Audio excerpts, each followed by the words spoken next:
Hi, this is Keri with Sew Carefree, and I'm here today to talk about threads and thread choices. When you're making a project, you're spending hours and you're putting your heart into these projects, and the thread that you use is essentially the glue that's going to hold that project together.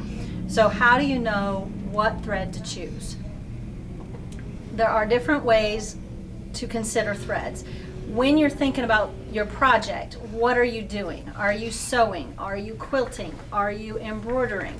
All three of these applications work best with different threads. So you want to consider your project. What kind of fabric am I doing? A heavyweight needs a different type of thread than a lightweight. If you're sewing with stretch, like knits, you need some thread that has a little bit of stretch in it so that it moves with the knit.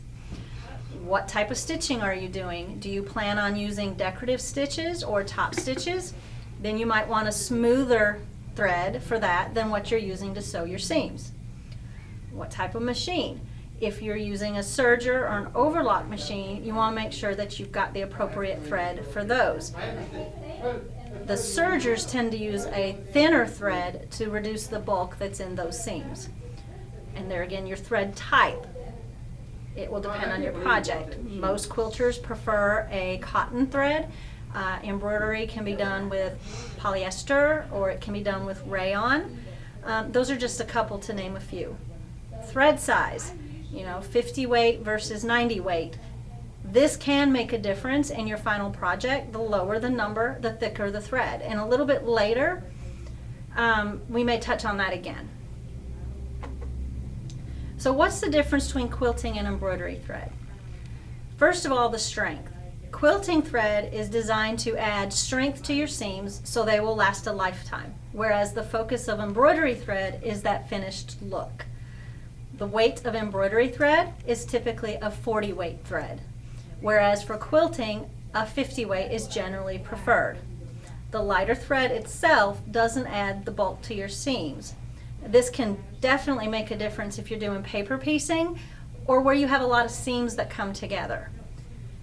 The sheen and finish. Embroidery threads tend to have a looser twist to allow the thread to have a greater sheen. And there again, content, quilting thread is usually 100% cotton, especially for piecing, and embroidery threads are usually rayon or polyester. And I have here, I don't know how well you're going to be able to see it, kind of a sample of some. This is Floriani embroidery thread. I've got some that are, out of the package, so you can see they have a really nice sheen to them. They come in the cone size, and they're pretty strong. I'm going to pull on that, and I can't break it. So that is a good quality thread. The rayon is very similar to the Floriani. It's got a sheen, but it's a little bit different content, so it reacts a little different.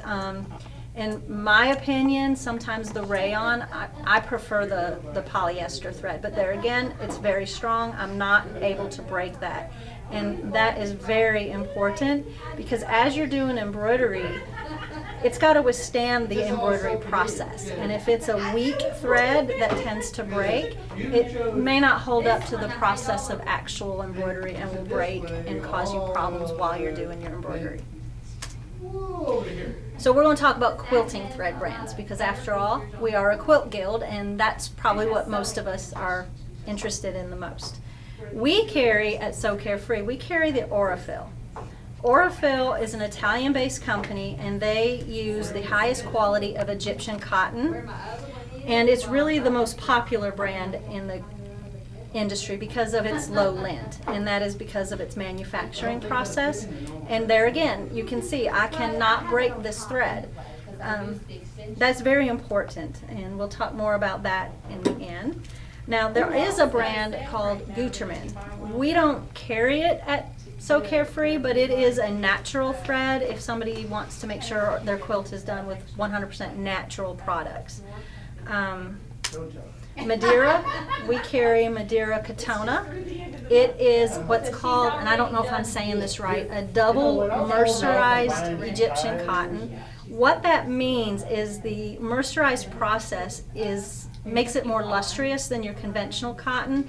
It has a stronger, takes dye easier, produces less lint, and is more resistant to mildew. It may also not shrink or lose its shape as much as regular cotton thread. So that's Madeira's claim to fame, if you will. Those are just a few samples of the multitudes of brands available. And when we're talking about the thread and its durability, if you will, this is what we call garbage thread. It is actually a polyester embroidery thread. I cannot tell you the brand, I don't know. But just with a little bit of pressure, that thread breaks. So thread does expire. It has a shelf life. So that box of inherited threads from your grandmother may not be what you want to use. But if you can take it and you can just do that, it doesn't matter if you're doing quilting, if you're doing embroidery, no matter what the application is, this thread just needs to go in the garbage. So, you know, it goes back to, if you're putting high quality materials, you're coming to the quilt shop, you're getting quality cottons to make your quilt. You're putting hours in that quilt piecing it. If you're doing needle turn applique, the hours are just even more. Why would you want to put an inferior thread into that quilt? It is the glue that's going to hold that quilt together and make it last a lifetime. So definitely make sure that you're not using thread that may have met its shelf life. And I can't tell you how long that shelf life is, 5 years, 10 years. I don't know if there's a formula for it. I think it depends on how it's stored. But definitely, if you can break it, you don't want to use it. The couple other threads that we carry here are the Madeira serger threads, and I think some of you have seen those, and then the stretchy Aeroflock. They're designed for the serger, and they have stretch and loft in them. But if you have any questions on thread or any other project or anything you're doing, I mean, we're here to help you. Just stop in and I'll be glad to answer any question you may have. Now, there's one more thing you got to consider. I've picked a thread. Now, does it matter what kind of needle I use? Absolutely it does. Sometimes, not always, but sometimes your thread choice may make it where you need a specialized needle. What comes to mind to me is if I chose metallic embroidery threads for my project, or even for some hand sewing. Well, I guess it wouldn't be hand sewing, but you know what I mean. The metallic thread requires a metallic needle. The thinner the thread, the smaller the eye, may give you the better result. However, on our modernized machines, if you have an automatic needle threader and you put in a smaller needle, sometimes your automatic needle threader won't function properly. So those are just some things to consider when you're considering what thread to purchase. But remember the old adage, you get what you pay for. So the thread that's $1.99 may not be the best thread to be putting in your quilting project. More cost on the front end will lead to a higher quality finished product that lasts longer.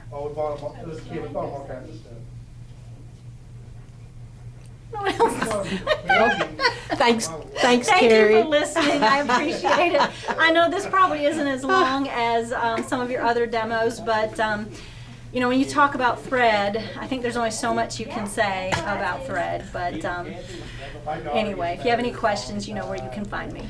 Thanks, Keri. We appreciate it very much. Thank you.